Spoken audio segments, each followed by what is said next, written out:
Boa noite pessoal, tudo bem? Como estão as coisas? Vamos dar início aí a mais um estudo aqui pelo Amigos do Caminho, né? Fazendo nossa reunião de quinta-feira, né? De quarta-feira, desculpem, né? Tô aqui com a quinta-feira na cabeça. Hoje nós estamos seguindo com o nosso estudo do livro Os Mensageiros, do André Luiz, né? Hoje nós vamos aproveitar aí, continuar o estudo dessa obra aí abençoada pelo nosso querido André. Lembrando, pessoal, que a gente está se dedicando a estudar essa obra, com o objetivo da gente tirar as melhores lições possíveis aí para a nossa caminhada, para a nossa jornada evolutiva. Aprender com o André Luiz é sempre bom, sempre útil, E a gente vai surpreender o André Luiz lá no Centro dos Mensageiros, só para recapitular antes da prece, onde o André Luiz ele está se integrando nas turmas de ensino do nosso querido Aniceto, e após a palestra da entidade iluminada chamada Telésforo, eles estão conversando com alguns dos companheiros que estão lá no ministério, aprendendo. E ele está conversando com alguns companheiros que tiveram a missão da mediunidade ou de trabalhos relativos à mediunidade enquanto encarnados e se perderam no caminho. Hoje nós vamos ver a história de mais um companheiro. Na semana passada nós olhamos, ficamos conhecendo a história do Otávio, e hoje nós vamos para o capítulo 8, que se chama O Desastre de Acelino. Claro que a gente sabe aqui que todo o ideal aqui do que está sendo apresentado é nos ensinar, nos ajudar através do exemplo desses companheiros que se perderam aí nas suas encarnações, o que é fácil, gente? É muito fácil. A gente vai até falar disso, a gente estava até conversando hoje com alguns companheiros, com a Bertinha e com outros lá no grupo, e o quão muitas vezes parece que o espírito até retrocedeu, mas não é não, tá? Vamos pensar aqui junto aqui, vamos trocar ideia aqui sobre esse tema. Vou fazer a nossa prece, lembrando que aqueles que quiserem perguntar, participar, fiquem à vontade, tá? Nós estamos aqui estudando André Luiz, o querido espírito iluminado aí, que se der a conhecer aí as obras do Chico, do Valdo Vieira, que traz aí tanto ensinamento. Então vamos fazer a prece, e vamos lá. Senhor Jesus, mestre e amigo, te agradecemos pela oportunidade de estudar, de aprender e de melhorar, de seguir em frente, de entender os caminhos do bem e de aprender com as experiências daqueles que já estão no mundo espiritual. Ajuda-nos, Senhor, a tirar a melhor essência possível das experiências e ensinamentos destes irmãos, que vêm, através da palavra de André Luiz, nos trazer sua história, sua vivência, suas quedas e seu propósito de redenção. Ajuda-nos, Senhor, hoje e sempre, e esteja conosco. Que assim seja, graças a Deus. Então, pessoal, não é só, antes de começar a lembrar, nesse sábado agora, esse próximo sábado, dia 23, nós vamos estar lá no Francisco, a distribuição de cesta, e para o atendimento lá, o trabalho que a gente faz de assistência social, da Casa de Francisco, que a gente participa, graças a Deus, Quem quiser conhecer o trabalho, quem quiser visitar, a partir das 8 da manhã nós já devemos estar lá, e o trabalho tem ido até mais ou menos umas 10h30, 10h30 da manhã, tá? Quem quiser ir lá conhecer o nosso trabalho, ainda está pela metade aí, retornando, mas já está acontecendo ali, a reunião, o estudo, o tratamento espiritual, para as famílias acolhidas e para quem está indo lá também, tá?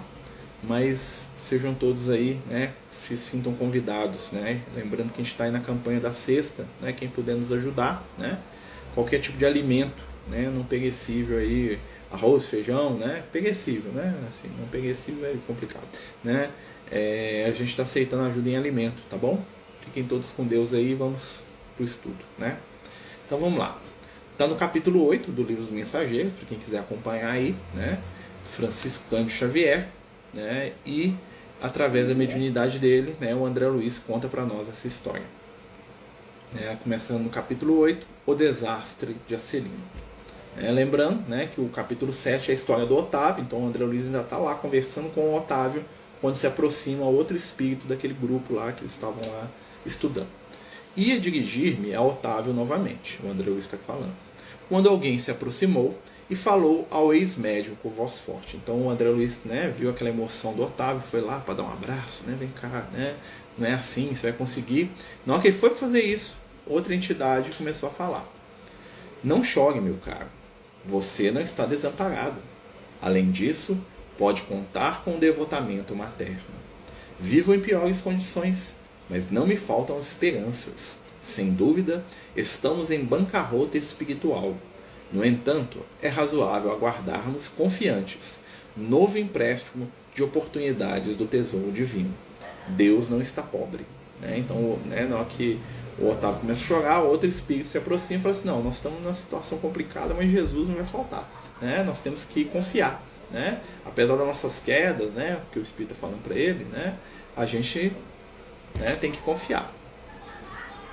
Voltei-me surpreendido e não reconheci o recém-chegado, um outro espírito. Dona Isaura, a mãe do Otávio, fez o obséquio das apresentações. Estávamos diante de Acelino, que partilhara a mesma experiência. Ó, que interessante, Fitando-o triste, Otávio sorriu e advertiu: não sou um criminoso para o mundo, mas sou um falido para Deus e para nosso lar. Só para a gente entender, tanto o Otávio, contra outras entidades que estão ali, eram espíritos que estavam reencarnados naquela época, antes dessa passagem aqui, como médiums, para trabalhar na mediunidade. Então, assim, ele se vê como um fracassado porque ele não conseguiu cumprir os objetivos que ele mesmo tinha traçado. Tá? Sejamos, porém, lógicos, revidou Acelino, parecendo mais encorajado. Você perdeu a partida porque não jogou. Eu a perdi jogando desastradamente. Então o Acelino vai começar a contar a história dele aqui. O Otávio, a gente vai lembrar que ele fugiu da mediunidade a vida inteira. Ele nunca nem interessou em trabalhar muito. Ele começou ali alguma coisa, como diz o Acelino, perdeu porque não jogou. E o outro jogou e perdeu jogando. Tive 11 anos de tormento nas zonas inferiores. Olha só, Então o Acelino ficou 11 anos nas regiões inferiores, por causa das falhas que ele tinha com ele mesmo. Sua situação não reclamou este drástico, ou seja, ele já voltou para o nosso lado direto, o Otávio. Mesmo assim, confio na providência. Neste instante, interveio o Vicente. Lembra? O Vicente é aquele médico, que foi o primeiro que o André Luiz conheceu naquele grupo ali. Cada um de nós tem a experiência que lhe é própria. Nem todos ganham nas provas terrestres. E voltando-se de modo especial para mim, aduziu: quantos de nós, os médicos, perdemos lamentavelmente na luta? Depois de concordar, trazendo à baila o meu próprio caso, aí o André Luiz, não vai falar aqui, mas ele conta a história dele pro pessoal, objetei: seria, porém, muitíssimo interessante conhecer a experiência de Acelino. Ou seja, ali tem uma pausa, o André Luiz conta a história dele pro pessoal, que a gente já conhece, por isso que ele não vai escrever aqui de novo, e agora ele pede para o Acelino contar a história dele. Teria sofrido o mesmo acidente de Otávio? Creio de grande aproveitamento ao aproveitar essas lições. No mundo, não compreendia bem o que fossem tarefas espirituais, mas aqui nossa visão se modifica. Há que cogitar do nosso futuro eterno. Acelino sorriu e obtemperou: minha história é muito diferente. A queda que experimentei apresenta características diversas e, ao meu ver, muito mais graves. Então ele vai contar a história dele aqui. Vamos aprender com a história do Acelino aqui agora. Pode falar, Betinho. Oi, eu só fiquei com uma dúvida no seguinte: ele ficou 11 anos nas zonas infernais antes de ir para o nosso lar e depois reencarnar e falir, ou foi na segunda vez quando ele faliu?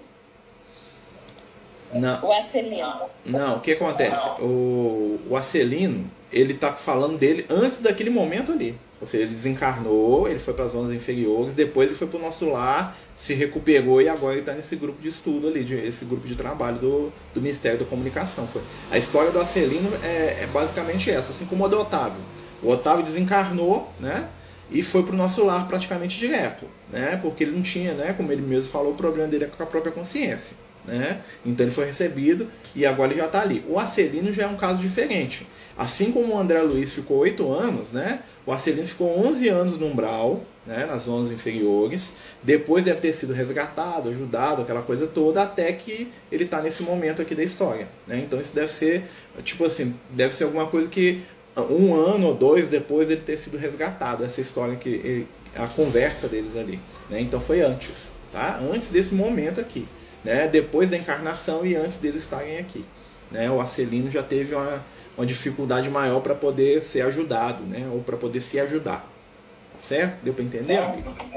É porque o Otávio ficou 30 anos lá no nosso lar estudando, voltou e falhou, não jogou. Isso. O Arcelino, agora o Arcelino vai contar a história dele. Mas ele, antes ele estar aqui com eles no ministério, ele ficou 11 anos no umbral. Tipo o André Luiz, ele ficou lá no umbral, foi resgatado, aprendeu, deu uma melhorada, e aí está nesse curso. O Arcelino também, mais ou menos isso. Só que o dele ele ficou 11 anos. Beleza. Então vamos lá. Olha só. Aí ele vai continuar. Agora é o Arcelino contando a história pra gente. Vamos prestar atenção, gente. Também parti de nosso lar no século findo, ou seja, né, deve ser no século XIX, né, após receber valioso patrimônio instrutivo dos nossos assessores. Segui enriquecido de bênçãos. Uma das nossas ministras beneméritas da comunicação presidiu em pessoa as medidas atinentes à minha nova tarefa. Olha, esse aqui já está mais, né, ele sabe mais do passado dele que os outros, né? Não faltaram providências para que me felicitassem a saúde do corpo e o equilíbrio da mente. Após formular grandes promessas aos nossos maiores, parti para uma das maiores cidades brasileiras, a serviço da nossa colônia. Né? Dá a entender que é o Rio de Janeiro, né? Já que o nosso lar está ali próximo. Né? O casamento estava no roteiro das minhas realizações. Ruth, minha devotada companheira, incumbir-se-ia de colaborar comigo para o melhor desempenho das tarefas. Então ele ia reencarnar ele, uma companheira, né, para trabalhar no bem, os dois juntos, um ia ajudar o outro. Né? Cumprida a primeira parte do programa, aos 20 anos de idade, fui chamado à tarefa mediúnica. Né? Esse é o Arcelino contando. Ele fez 20 anos, né, recebendo enorme amparo dos benfeitores invisíveis. Recordo ainda a sincera satisfação dos companheiros do grupo doutrinário. A vidência, a audição e a psicografia que o Senhor me concedera por misericórdia constituíam decisivos fatores de êxito em nossas atividades. Ou seja, então ele tinha vidência, tinha audição e ainda psicografava. Né? A alegria de todos era inexcedível, ou seja, né, o pessoal do grupo que ele estava ficou maravilhado, né, com aquela mediunidade toda. Entretanto, apesar das lições maravilhosas de amor evangélico, inclinei-me a transformar minhas faculdades em fonte de renda material. Olha aí, ó, o problema dele, né? Então, né, o problema dele, né, ele viu ali uma possibilidade de ganhar dinheiro com a mediunidade. Não me dispus a esperar pelos abundantes recursos que o Senhor me enviaria mais tarde, após meus testemunhos de trabalho, e provoquei eu mesmo a solução dos problemas lucrativos. Gente, tem alguém com som aberto aqui? Eu vou fechar, tá? Só porque tá dando reverbação, tá bom? Deixa eu ver aqui. Ver quem que tá com o somzinho aberto aqui. Ah, tá. Obrigado. Mas se quiser perguntar, é só abrir o som e perguntar, tá, gente? Porque senão fica dando aqueles eco, né? Olha só. Não era meu serviço igual aos outros? Não recebiam sacerdotes católicos romanos a remuneração de trabalhos espirituais e religiosos? Se todos pagávamos por serviços ao corpo, que razão haveria para fugir ao pagamento por serviços à alma? Amigos, inscientes do caráter religioso e sagrado da fé, aprovaram-me as conclusões egoísticas. Ou seja, ele começou a pensar em cobrar, né? E alguns amigos falaram, isso mesmo, vai nessa, manda bronca aí, filho. Né? Admitíamos que, no fundo, o trabalho essencial era dos desencarnados, mas também havia colaboração minha, pessoal, como intermediário, pelo que devia ser justa a retribuição. Então ele estava se enganando ali, né? Que ele tinha que receber, né? Para trabalhar como médium. Debalde movimentaram seus amigos espirituais, aconselhando-me o melhor caminho. Em vão, companheiros encarnados chamavam-me a esclarecimento oportuno. Agarrei meu interesse inferior e fixei meu ponto de vista. Ficaria definitivamente por conta dos consulentes. Arbitrei o preço das consultas com bonificações especiais aos pobres e desvalidos, e meu consultório encheu-se de gente. Olha só, né? Então ele afastou do trabalho, da caridade, e abriu um consultório onde ele atraía de ajudar as pessoas mediante pagamento financeiro, né? Interesse enorme foi despertado entre os que desejavam melhoras físicas e solução dos negócios materiais. Grande número de famílias abastadas tomou-me por consultor habitual para todos os problemas da vida.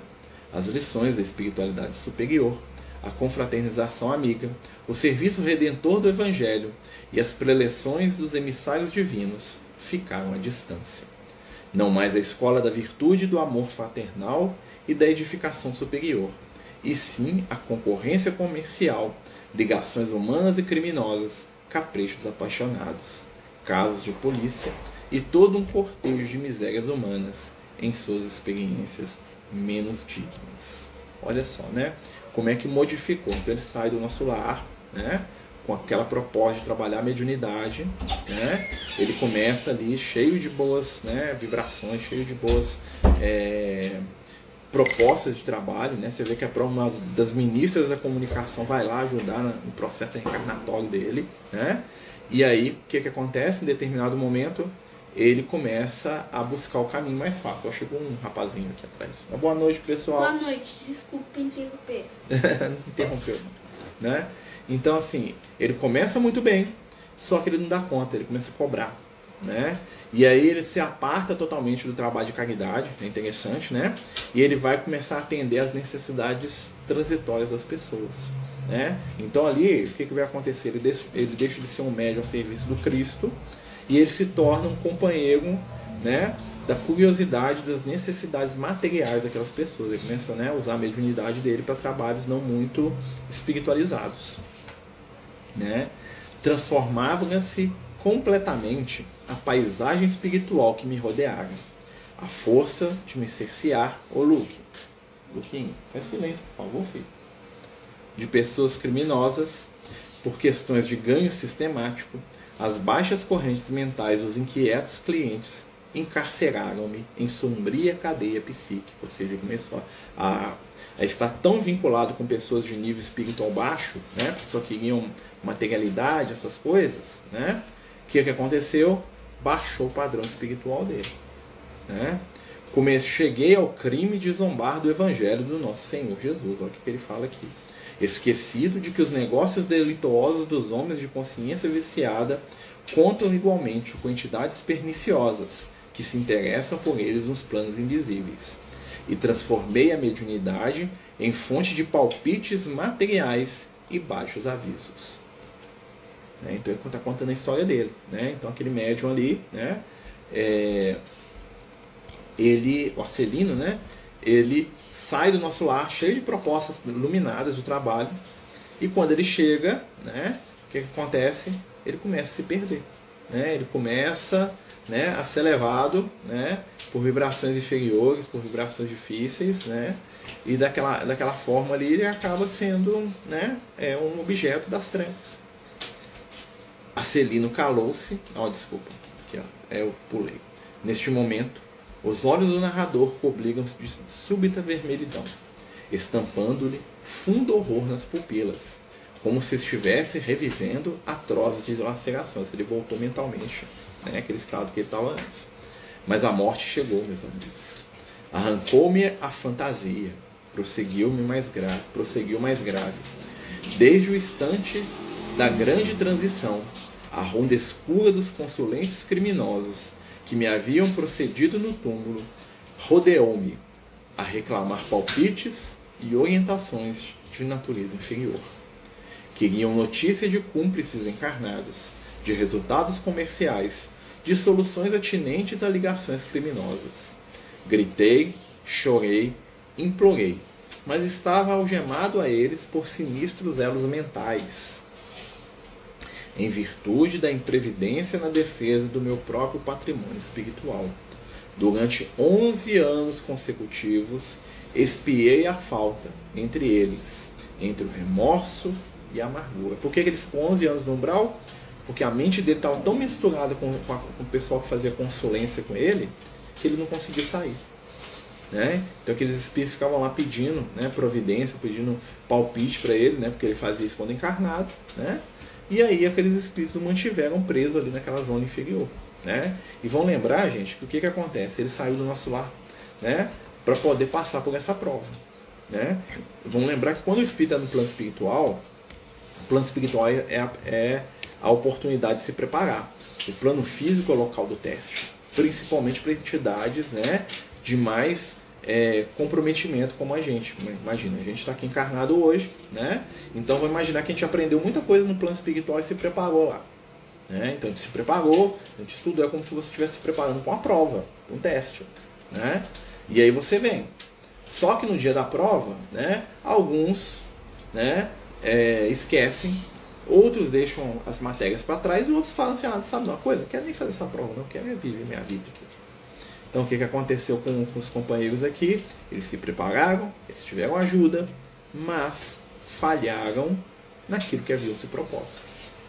Aquilo que eles queriam, aquilo que eles se propuseram fazendo bem, eles não deram conta, né? E acabou que eles se perderam, né, nessa jornada aí, se perderam, né, na sua caminhada espiritual. Né? Acelino calou-se, parecendo mais comovido, em vista das lágrimas abundantes, fundamente sensibilizado. Vicente considerou: que é isso? Não se atormente assim. Você não cometeu assassínios, nem cometeu alimentando a intenção deliberada de espalhar o mal. A meu ver, você enganou-se também, como tantos de nós. Né? Então o Vicente, que estava lá com eles, né, começa a consolar, né, o Acelino. Acelino, porém, enxugou o pranto e respondeu: não fui homicida, nem ladrão vulgar, mas não mantive o propósito íntimo de ferir ninguém, nem desrespeitei alheios lares, mas indo aos círculos carnais para servir as criaturas de Deus, nossos irmãos, auxiliando-nos no crescimento espiritual com Jesus, apenas fiz viciados da crença religiosa e delinquentes ocultos, mutilados na fé e aleijados no pensamento. Não tenho desculpas, porque estava esclarecido. Não tenho perdão, porque me faltou assistência. E depois de longa pausa, concluiu gravemente: podem avaliar a minha culpa? Né? Então, Acelino, né, ele é um espírito consciente, né, e exatamente por isso ele fala, né, que ele sabia o que ele estava fazendo, né, ele tinha conhecimento, né, e assim, ele estava nesse estado espiritual, né, mas ele estava ali melhorando. Né? Nós temos que ter uma visão positiva também. Pensa bem, né? Depois de tudo isso, ele estava lá aprendendo de novo, ele estava lá reiniciando os aprendizados do Ministério da Comunicação, tanto ele, quanto o Otávio, quanto o próprio André Luiz, apesar que o André Luiz não tinha dramas nessa área, né? Mas olha só, né? A misericórdia divina estava agindo ali em relação a eles. A misericórdia divina estava permitindo a eles uma nova oportunidade. Né? O que vai acontecer ali? Deve ter acontecido, né? Já que, né, essa obra aqui é do início da década de 40 para a década de 50, né? Ou seja, já devem ter reencarnado já. Né? Eles teriam uma outra oportunidade, né? Imagino eu, só que com não tantas facilidades. Né? Então, assim, quando nós desprezamos a facilidade, a dificuldade vem como ferramenta de aprendizado.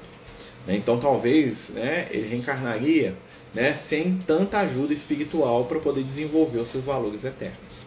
Né? Não que a espiritualidade não fosse ajudar, mas assim, como ele não foi credor, né, ele não valorizou o que ele tinha, é natural que aquilo que vem por acréscimo de bondade diminui. Né? Então ali eles devem... Só que o que acontece, gente? A gente sabe o seguinte: cada experiência material que a gente tem, cada reencarnação, né, nós voltamos melhor. Né? Ou seja, não adianta, mesmo que ele tenha ali falhado, com certeza ele voltou para o nosso lar melhor do que ele foi. Né? Mesmo que ele não tenha tido o êxito total na prova.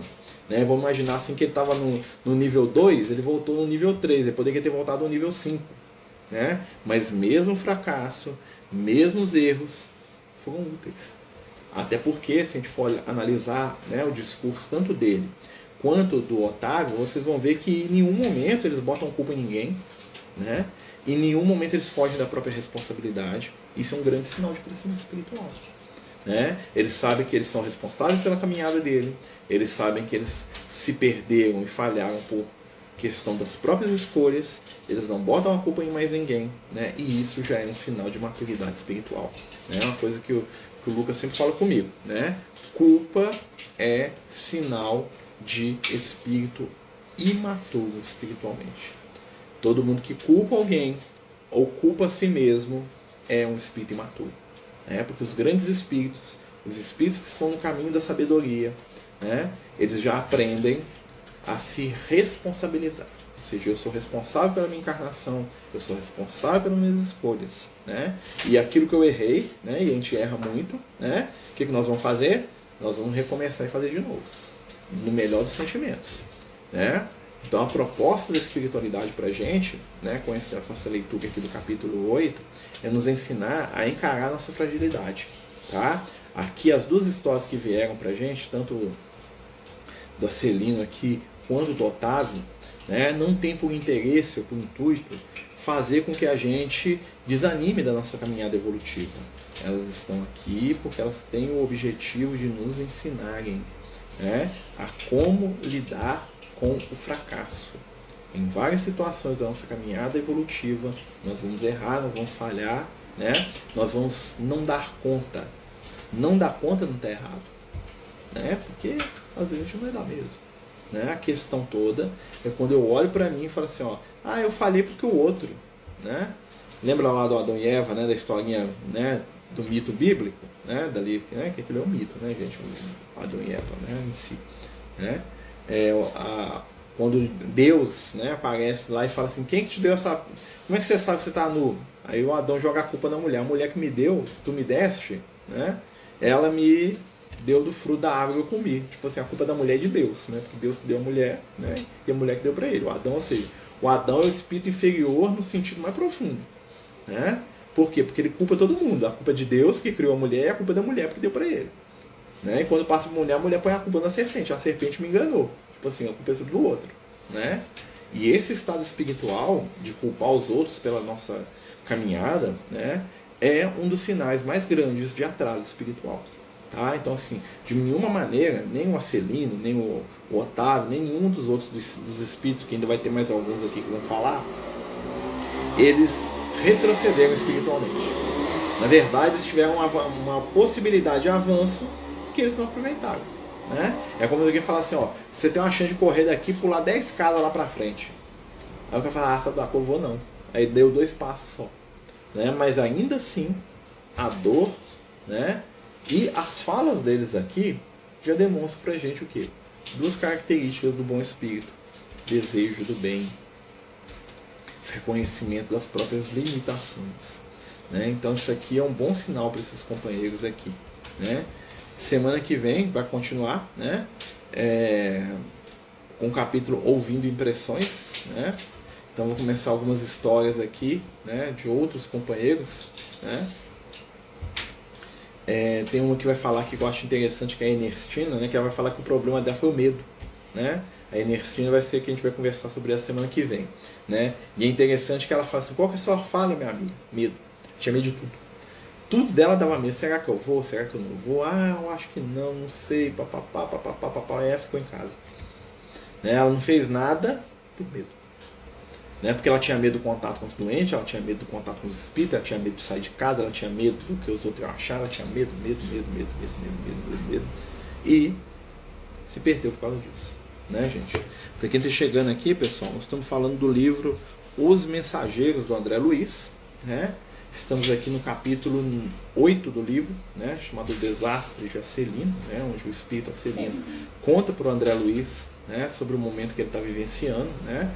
O Acelino, que foi um cara que tinha uma mediunidade ostensiva, né, enxergava, via, escrevia, né, e caiu na tentação de começar a comercializar os seus dons espirituais, né? E comercializar tem muitos níveis aí, tá, gente? Não é só o cara ganhar dinheiro, me dar 100zinho, eu te dou uma mensagem, não, né?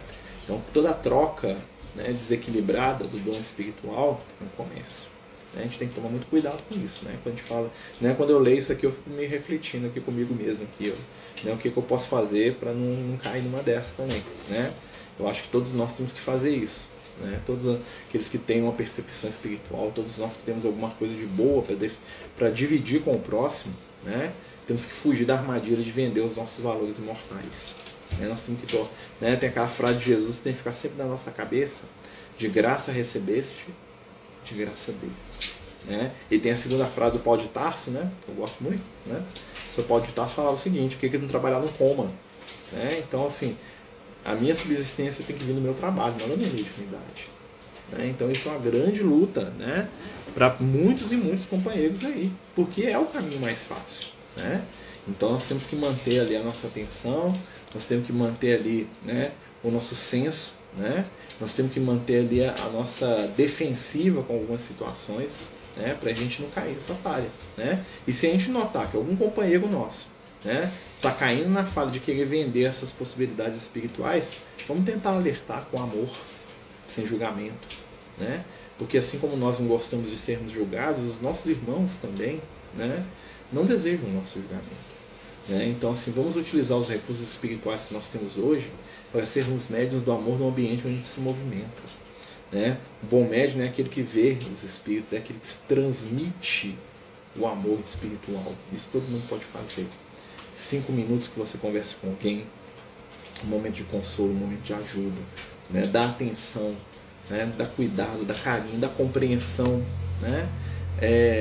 Um momento que você para com alguém, né, e valoriza mais a luz que aquele ser tem do que a treva que ele carrega, né, porque todos nós somos assim, né? Se você olhar superficialmente, eu sou um ser de treva, né, mas lá no fundo existe uma grande luz, né, como em todos nós existe, né, e o mundo está carente de pessoas que têm olhos para ver, né, e a maior mediunidade é você saber enxergar o bem mesmo naquilo que você considera o mal, né, porque nós todos somos potenciais de luz, né? Então, você quer trabalhar sua mediunidade, você quer escutar as palavras da espiritualidade amiga, né? Não tem outra maneira que não seja o quê?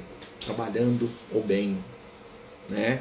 É carregar a cesta básica mesmo, né? É ajudar, né, quem precisa, é oferecer o seu melhor, né? A gente sabe, né? Chega lá no sábado, lá teus companheiros lá, né, que vão carregar a cesta básica nas costas lá, né? Assim, quem está carregando sabe, né? E volta para cá com as costas doendo, mas com o coração cheio de paz, né? Porque colaborou no bem, né? Então 5 minutos que você conversa, que você escuta, que você dá atenção para quem precisa, fazem toda a diferença. As pessoas hoje precisam de mais de atenção, né? E vão lembrar: proposta da doutrina espírita, consolar, instruir.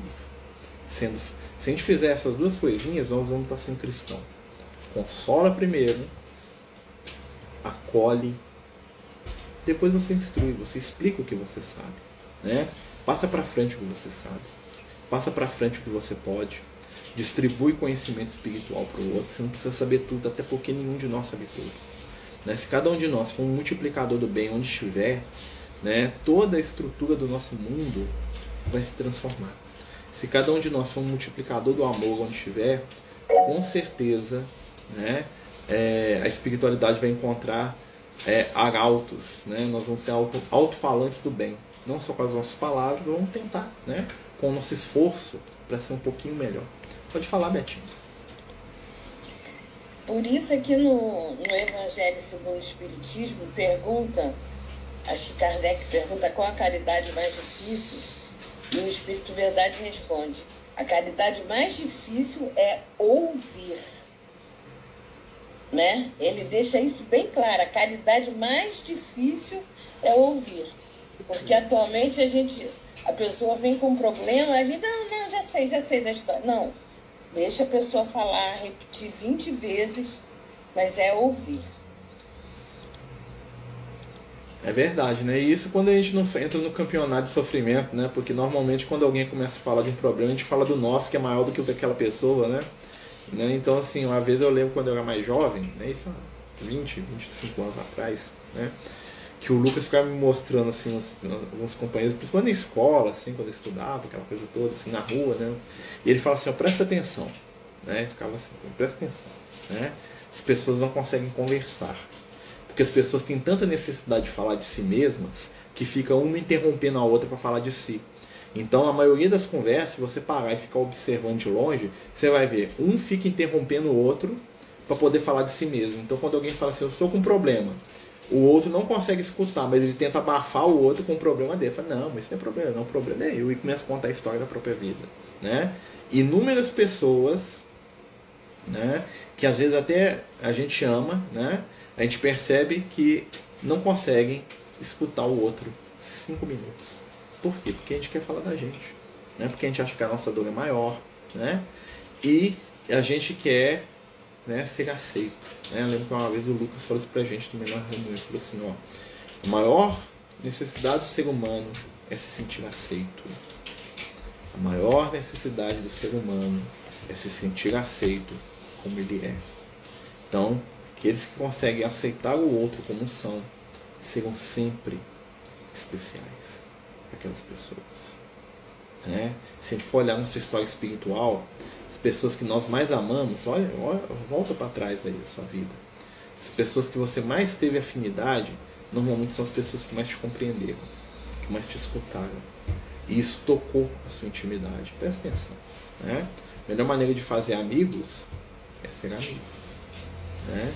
Então vamos começar a escutar mais, né? Vamos começar a prestar mais atenção no outro. Vamos nos treinar para interromper o outro menos com os nossos problemas, né? Claro que a gente pode falar também, né? Mas ficar aquela disputa de um interrompe o outro, né? Onde na verdade duas pessoas estão falando sozinhas e uma não está escutando o que a outra falou, né? Porque está tão preocupada em falar de si, né? Que é um dos nossos sinais de maturidade espiritual, né?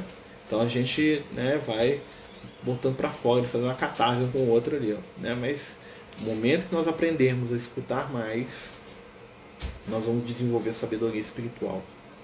Porque a melhor forma da gente poder vencer as nossas dificuldades é ajudar o outro a vencer as dele. Não existe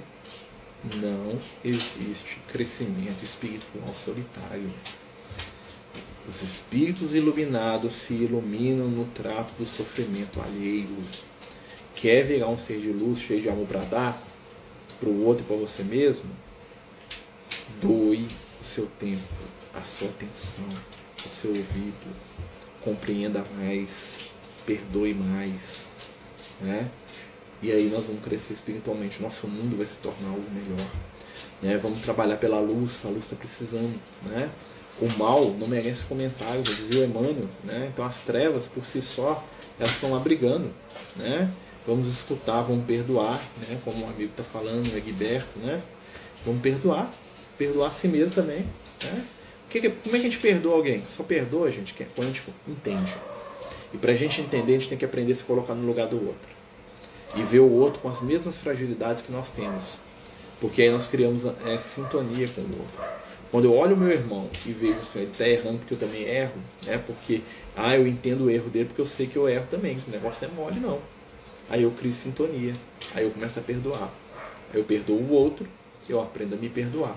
Aí chega um momento que eu não preciso mais perdoar, porque eu estabeleço a compreensão. Vamos lembrar disso, né, gente? Estamos terminando aqui o capítulo do livro, né? Semana que vem nós vamos para o capítulo 9, né? Amanhã nós vamos estudar Evangelho, né? A gente vai estudar, em vez de estudar o capítulo de Mateus, nós vamos estudar sobre duas situações muito interessantes do Evangelho, né? Que são dois grupos religiosos da época de Jesus, os essênios, né? E os saduceus, né? A pedido aí da nossa amiga Bertinha, né? Que a gente estava lá conversando no grupo, aí vem na cabeça, vamos estudar isso aqui, é interessante, né? Então o nosso estudo de amanhã da reunião de quinta, nós vamos estudar sobre os essênios, né? Para quem não sabe, a ordem essênia, né? O João Batista, o João Evangelista, o André, né? O José, pai de Jesus, vários companheiros ali, né?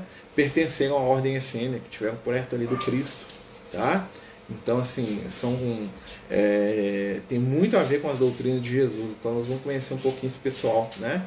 Vamos voltar lá e lembrar do nosso querido Hilarion do Monte Nebo, né? Que era o líder da ordem essênia na época do Cristo. Conheceu Jesus, né? Reconheceu Jesus como Messias, né? E nós vamos falar também dos saduceus, né? Dos discípulos de Sadoc, tá? Sadoc, que era um um companheiro lá da época do Moisés, né, que criou essa ordem, né, e tinha uma série de características interessantes, intransigentes, né, com o Antigo Testamento, né. Os saduceus só acreditavam no Pentateuco, né, só os 5 livros do Moisés e nada mais, né, radicalíssimos, mais radicais que os fariseus, muito mais, né. Mas nós vamos conversar deles amanhã, tá bom? Pessoal, vamos fazer uma prece, né. Queria neste momento, né, elevar o nosso pensamento ao Cristo, convidar a todos a nos unir em vibração por aqueles irmãos e irmãs que precisam, por aqueles amigos e companheiros em necessidade, por aqueles que choram, que se perdem, por aqueles que precisam de luz, de paz, de esperança e de fé. Mestre Jesus, dá-nos a tua força, para que possamos ser intermediários do teu amor. Ajuda-nos, divino amigo, a sermos compreensão, instrumento de paz. Dá-nos força, boa vontade, alegria. Dá-nos, sobretudo, a força e a capacidade para aliviarmos as dores uns dos outros, em teu nome. Fica conosco, Senhor, hoje e por todo sempre. Que assim seja. Graças a Deus. Meus amigos, né, nós estamos chegando no finalzinho do estudo, né, para quem está entrando agora nós vamos deixar salvo, né, o pessoal do Jitsi aqui não tem como salvar, mas aqui pro Instagram nós vamos deixar salvo também, tá bom? Tenham todos uma boa noite, Jesus nos abençoe, nos ilumine muito, né, o estudo vai ficar salvo aqui no Instagram, né, para quem está chegando, capítulo 8 do livro Os Mensageiros, André Luiz. Fiquem todos com Deus, muita paz, muita luz. E até amanhã, né? A gente vai estudar a ordem essênia. Os Amigos do Caminho apresentam sua primeira obra literária, Versos do Caminho, uma compilação das mensagens do nosso amigo espiritual Lucas, à venda pelo WhatsApp 31 98827 3218. Toda a renda será destinada para o projeto Neurodiversos.